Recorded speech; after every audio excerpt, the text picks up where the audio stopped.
Le DAF Fresh Morning, c'est 104.5 tonnes de bonne humeur. Tous les matins sur Urban FM. La meilleure radio de la capitale. Sur les 104.5 Urban FM, la station urbaine, on a Bet 241. Elvis, bonjour. Bonjour Dafresh, bonjour Ruth, bonjour Monsley, bonjour tous les auditeurs qui nous écoutent. La Dream Team est au complet. On va aller du côté de Lambaréné, chers auditeurs, pour vous parler de l'expansion évidemment que Bet 251 est en train de faire sur toute l'étendue du territoire avec cette nouvelle salle de jeu qui a été ouverte le week-end dernier du côté de Lambaréné au quartier Isaac.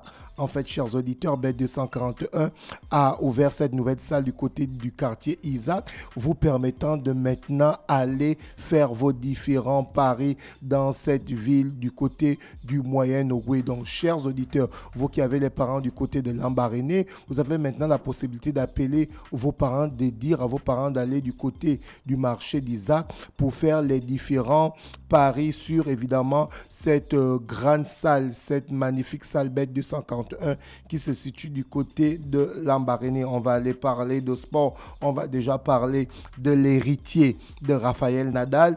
Le jeune s'appelle Carlos Alcaraz qui a remporté le tournoi Roland Garros 2024. Évidemment, il a battu l'Allemand en finale, Zverev, avec un score de 3-7-2. Vous comprenez que le match était complètement serré.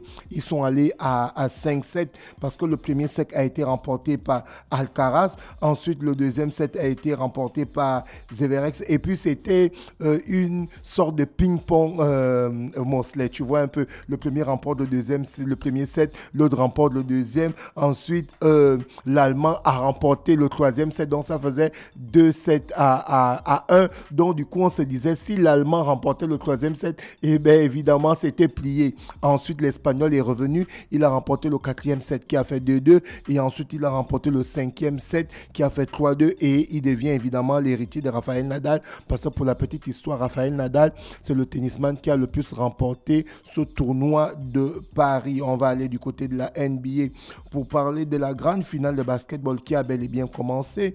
Depuis le vendredi dernier, on avait le premier match de la finale qui opposait les Mavericks de Dallas face aux Celtics de Boston. Les Celtics de Boston s'étaient imposés 107-89, donc près de 30 points d'écart. Ensuite, pour le match 2 qui s'est joué aujourd'hui dans la nuit, donc dans la nuit de dimanche à lundi, vous savez qu'on n'a pas les mêmes horaires lorsqu'il fait jour au Gabon, c'est-à-dire lorsqu'il est 9h du matin au Gabon. Je pense qu'il doit faire entre 1h et 2h d'afraîche. Tu confirmes?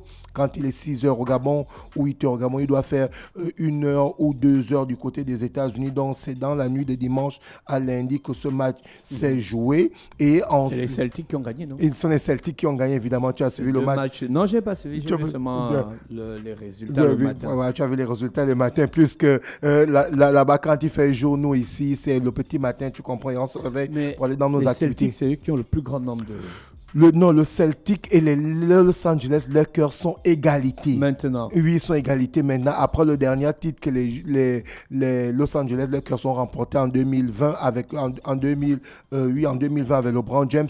Donc là, si le Celtic remporte évidemment ce titre, ils vont devenir l'équipe la plus titrée. Et par rapport à ce match 2-là, les Celtics ont remporté vraiment ce match au fil. Ils ont remporté 105 à 98. Vous comprenez que l'écart n'était pas vraiment par rapport à la première rencontre où ils avaient remporté 107, vous voyez, à 89. Donc, il y avait près d'une vingtaine de points d'écart. Ils ont 2 matchs contre 1. Non, ils ont 2-0. Ils ont 2 victoires. Donc, il reste encore 5 matchs. Donc, si le troisième et le quatrième match, les Celtics remportent, ça fait 4 victoires à 0. Donc, tu comprends qu'on n'a plus besoin de jouer les 3 autres matchs. Là, ça sera pour la publicité. Est-ce que tu comprends? Donc, les Celtics de Boston avec Jason Tatum et Brown qui sont bien partis pour remporter ce titre et devenir l'équipe la plus titrée du côté de la NBA. On va rentrer dans le vif du sujet. On va faire un big up à Fabrice Nollet. Oui, on va faire un big up à Fabrice Nollet, international gabonais, évidemment, qui a fait les beaux jours de airball, les beaux jours de Capo, les beaux jours de Ndela. Levina, où on se souvient qu'en 2001, il avait été meilleur basketteur du Gabon lors de la grande finale du championnat national Airball face à Capo. Le collectif de Capo avait primé avec Marius Asumukem, Jaurès Dongo, Bidji, mais de l'autre côté, on avait un Fabrice Nollet qui avait mis cette finale, il avait mis 63 points. Tu vois un peu donc. À lui, il avait mis 63 pour se dire qu'à l'époque, c'était vraiment une machine de guerre. On va venir sur cette rencontre qui a opposé les Panthères du Gabon face à la Côte d'Ivoire. Je l'avais souligné. Et il y a des auditeurs qui l'ont dit qu'à chaque fois que le Gabon joue contre la Côte d'Ivoire, il nous amène toujours dans des petites villes. La dernière rencontre, c'était pendant les éliminatoires de la Coupe du Monde 2018. Et le match s'était joué à cette époque-là, c'était du côté de Bouaké.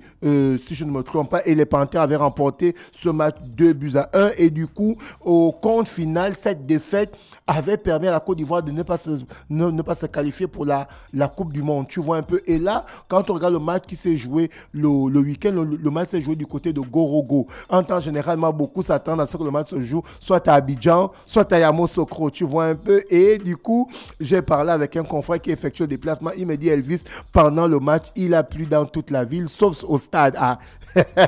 C'était la particularité de ce match. Donc, le Panthère du Gabon qui avait remporté leur avant-dernière rencontre face à la Côte d'Ivoire, on était le 5 septembre 2017. C'était pour les éliminatoires de la Coupe du Monde 2018. Et là, on revient évidemment 7 ans après pour la Coupe du Monde 2026. Des qualifications qui ont commencé. Donc, la Côte d'Ivoire qui s'est imposée au fil 1-0 et on a d'abord été surpris par le classement de Thierry Mouyouma qui était un classement plus offensif que défensif. Parce que quand vous regardez le trio de l'attaque, on avait Denis Bouanga qui était à gauche, on avait Djima Levina à droite qui a eu un malaise après le match et les autorités ivoiriennes l'ont directement pris en charge et aujourd'hui on peut dire que ça va mieux maintenant parce que ça a fait couler beaucoup d'encre et de salive sur la toile que Djima Levina a eu un malaise après le match mais c'est bon, ça va mieux. J'ai pu parler avec un membre de la fédération PP qui m'a encore confirmé que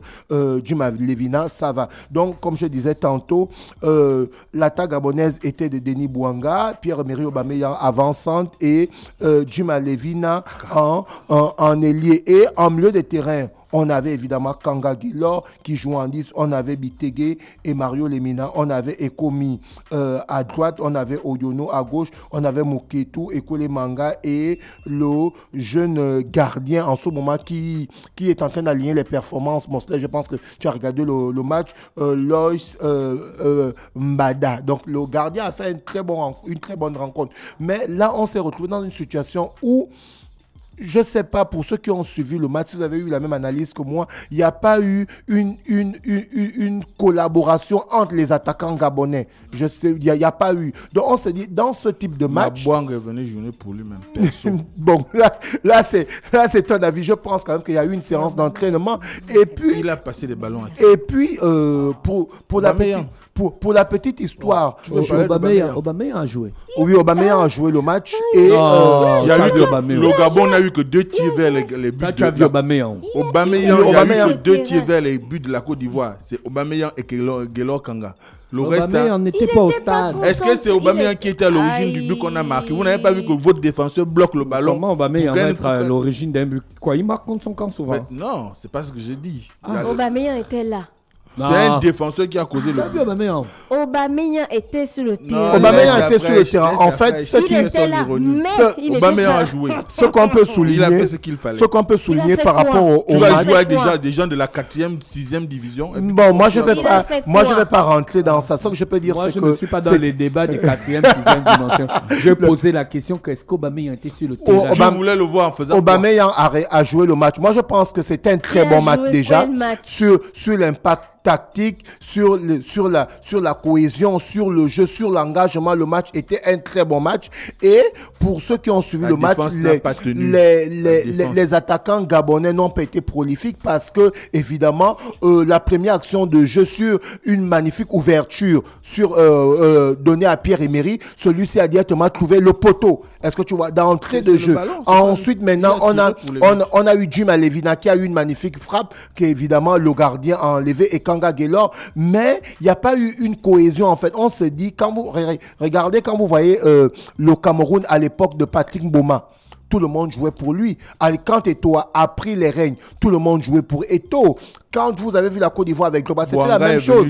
Est-ce que vous voyez? Donc moi je me dis quand même, il faudrait quand même que Thierry Mouyouma, qui a déjà aligné 2 victoires avec le Gabon. On va évidemment regarder ce groupe. Je vais vous donner un peu le classement. Mais derrière, il faudrait que le coach puisse nous dire qui est le leader de l'attaque. Parce que si le leader de l'attaque, c'est Bouanga, à partir de là, on saura que Pierre-Emerick Aubameyang, Djuma Levina doivent tous nourrir Bouanga pour que c'est lui qui marque, pas c'est lui le leader. Est-ce que vous voyez? Qui est le leader de l'attaque au Real? C'est Vinicius. C'est Vinicius.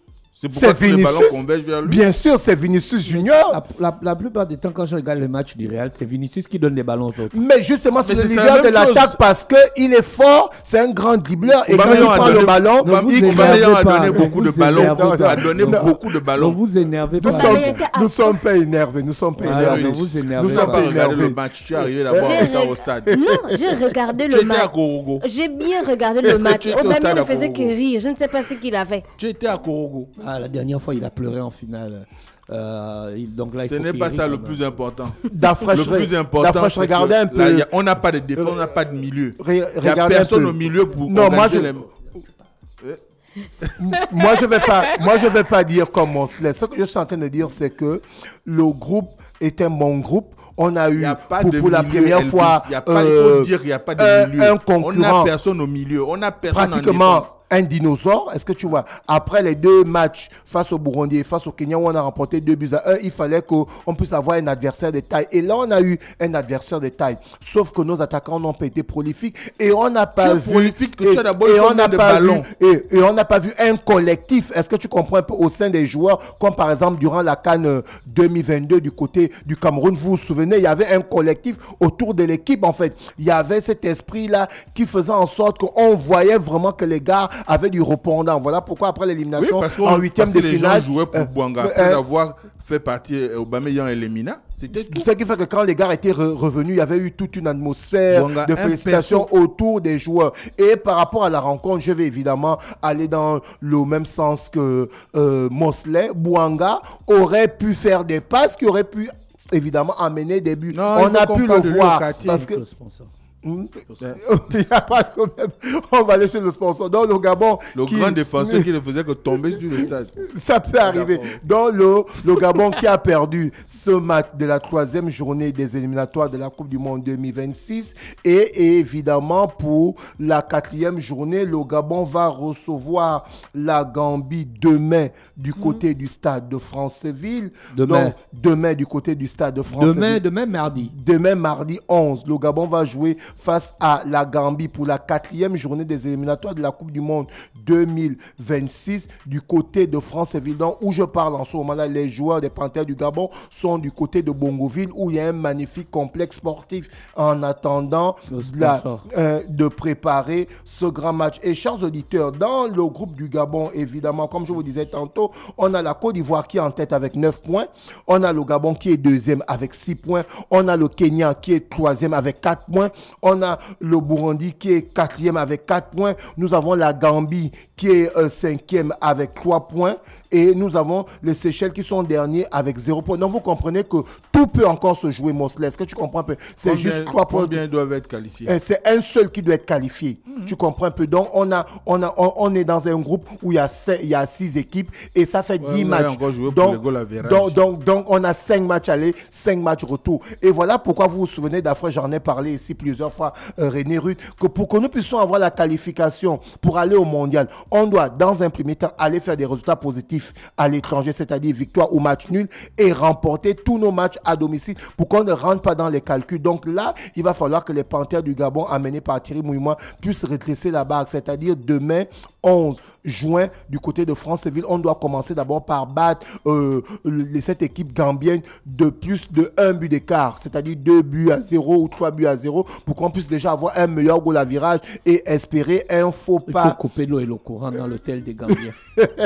et espérer un faux pas de la Côte d'Ivoire pour qu'on puisse revenir au même nombre de points, chers auditeurs. On va revenir sur le sponsor, chers auditeurs. Comme je disais tantôt, Bet251 qui poursuit son expansion avec une nouvelle salle de jeu du côté du marché d'Isaac à Lambaréné. Donc, vous avez la possibilité, pour ceux qui sont à Lambaréné, qui nous écoutent, au marché d'Isaac, il y a une grande salle, magnifique salle Bet241, climatisée, avec un personnel qualifié qui va vous recevoir et qui va vous aider à pouvoir faire vos différents paris. Donc, faites un tour du côté de cette grande salle, du côté du marché d'Isaac, et bien, vous allez trouver la grande salle Bet241 qui va vous permettre de pouvoir faire tous vos jeux et évidemment parier pour la grande rencontre qui va opposer pour la 4e journée des éliminatoires de la Coupe du Monde 2026, le Gabon face à la Gambie. Merci Elvis avec nous ce matin sur les 104.5 Urban FM, la station urbaine. On va en musique et on va retrouver René Ruth pour le versus du jour dans quelques minutes. Le DAF Fresh Morning, c'est 104.5 tonnes de bonne humeur. Tous les matins sur Urban FM.